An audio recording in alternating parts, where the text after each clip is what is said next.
Speaker, दर्जनों loud speaker पर इतनी आवाज आ रही है कि आपका सवाल मैं नहीं सुन पाया। फिर भी एक बार जो यहाँ मौजूद हैं लोग, उनसे भी बात करने की कोशिश करूंगा। उससे पहले आपको ये बता दूं कि सुबह से पहल की कोशिशों की खबर लगातार आ रही है। ये भी खबर आई कि महाराष्ट्र के एक वरिष्ठ IAS अफसर ने अन्ना हजारे से बात करने की कोशिश की। ये भी खबर आई है कि राजनीतिक दलों की तरफ से कुछ पहल हुई है और कहीं बीच का रास्ता निकालने की कोशिश हो रही है। लेकिन इस कोशिश का अभी कोई असर इसलिए नहीं दिख रहा है क्योंकि अन्ना हजारे की टीम की तरफ से जो अपील की गई है उसमें बार बार एक ही बात की जा रही है कि अगर सरकार बातचीत करना चाहती है तो सरकार हमें बताए कि कब और कहां बात होनी है। और उससे बड़ी बात, अरविंद केजरीवाल ने बार बार एक बात कही कि अगर सरकार बात करना चाहती है, अगर सरकार को जन लोकपाल के कुछ मुद्दों पर एतराज है तो सरकार के मंत्री आए और यहां बात करें।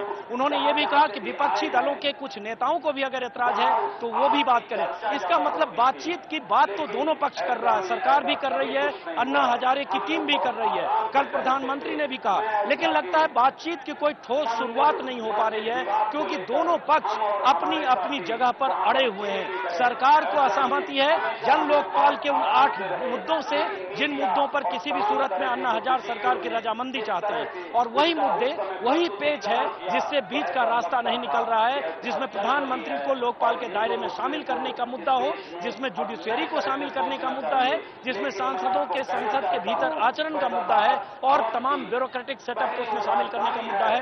लेकिन जनता की बात करें, एक बार जनता जनार्दन से हम बात करना चाहेंगे।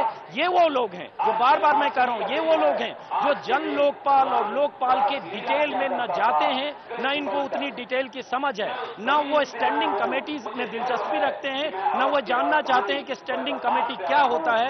ये सिर्फ एक ही बात जान रहे हैं कि ये लड़ाई अन्ना हजारे ने जो शुरू की है, ये लड़ाई भ्रष्टाचार के खिलाफ है और इसलिए ये बात अपनी सरकार तक हमारे जरिए लोगों तक, एक दूसरे तक लोग पहुंचा रहे हैं। मैं बात करूंगा कुछ लोगों से जो यहाँ मौजूद हैं। मेरा नाम गणेश सत्यवली है, उत्तराखंड के रानी के जिले से आया हूँ।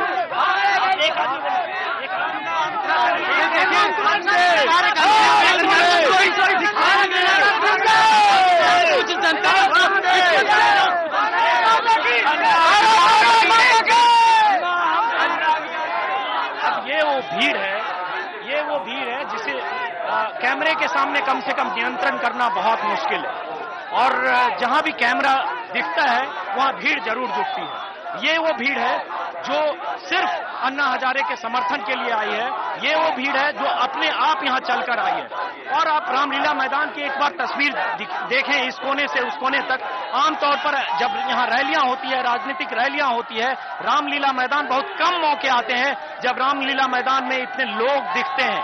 और आप इस भीड़ में देख सकते हैं, ये यंगस्टर है, यंग लॉट है, सबने एक टोपी लगा रखी है, मैं भी अन्ना।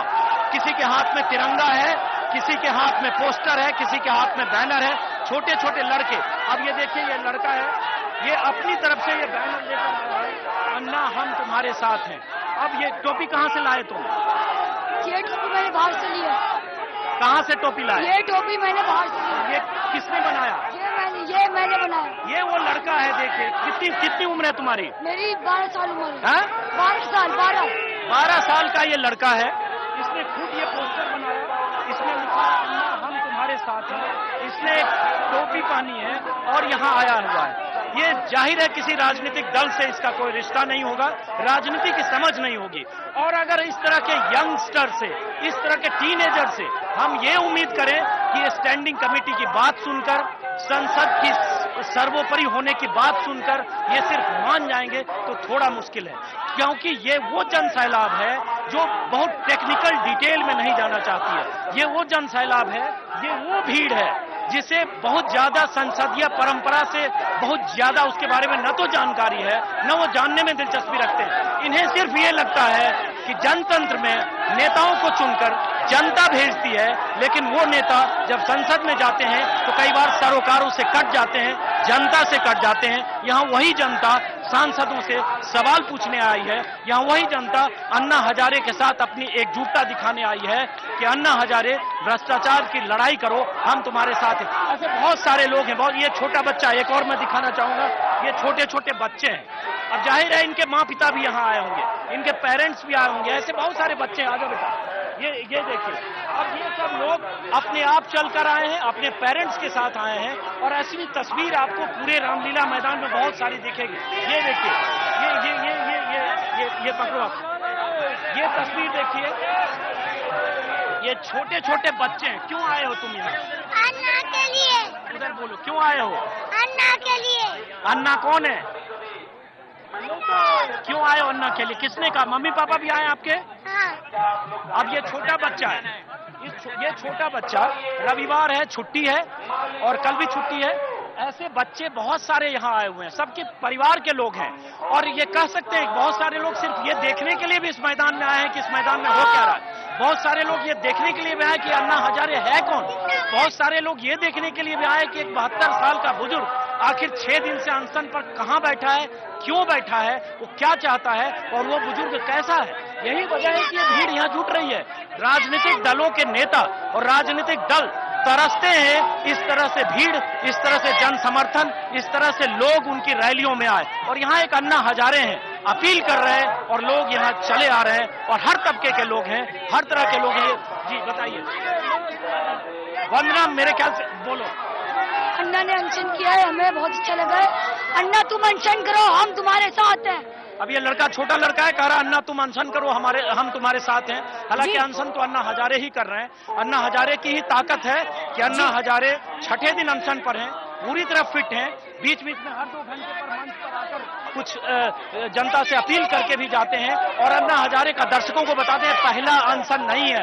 अन्ना हजारे 89 से लेकर अब तक 15 बार अनशन कर चुके हैं, और 9 और 10 दिन का अनशन तो कम से कम 10 बार कर चुके हैं। तो सिर्फ छठा दिन है। अन्ना हजारे को 10 दिन के अनशन की आदत है। 4 दिन तक तो अन्ना हजारे तंदुरुस्त रहेंगे, फिट रहेंगे। देखना होगा इस 4 दिन में क्या कोई बीच का रास्ता निकलता है। देखना होगा कि इस 4 दिन में क्या सरकार और टीम अन्ना के बीच लोकपाल और जन लोकपाल के किसी मुद्दे पर बातचीत होकर सहमति होती होगी। देखना होगा कि 30 अगस्त के पहले क्या अन्ना हजारे का अनशन खत्म होता है, या ये लड़ाई अभी लंबी खिंचती है। अगर लंबी खिंचेगी तो रामलीला मैदान से ये लड़ाई चलकर शायद देश के अलग अलग शहरों में पहुंचेगी, और जब सांसदों का जनता, यही जनता सांसदों का घेराव करने लगेगी, तो ये लड़ाई बहुत बड़ी हो जाएगी। जी अजीत, आप हमारे साथ बने रहिए। एक छोटे से ब्रेक के लिए यहाँ पर रुकते हैं, जल्द लौटते हैं तमाम अहम खबरों के साथ।